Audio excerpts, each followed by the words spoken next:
বিসমিল্লাহির রহমানির রহিম। আমরা যে 3 দিনের জামাতে আসছি বানেশ্বর বড় জামে মসজিদে। এটা আসলে আমার এই যে দেখেন বড় ভাই, শ্রদ্ধেয় বড় ভাই বুলবুল ভাই।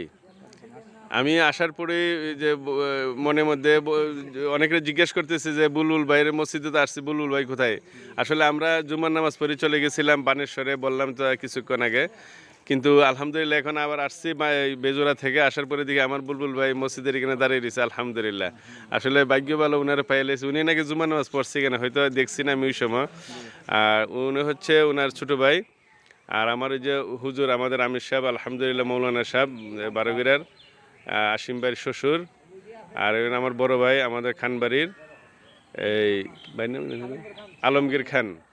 আলহামদুলিল্লাহ এখানে মোটামুটি প্রায় 17-18 জন হবে আলহামদুলিল্লাহ। আমরা এখানে বানেশ্বর অনেক পুরাতন মসজিদ। আসলে এই দেখেন এই গ্রামের সবাই এইখানে আপনার ওই যে জানাজা থেকে নিয়ে ঈদের নামাজ সবাই এখানে পড়ে, এই পাড়ার যারা আছে আলহামদুলিল্লাহ। আসলে অনেক পুরাতন মসজিদ আলহামদুলিল্লাহ। আমাদের জন্য আপনারা দোয়া করবেন। আসসালামু আলাইকুম ওয়া রাহমাতুল্লাহি ওয়া বারাকাতুহু।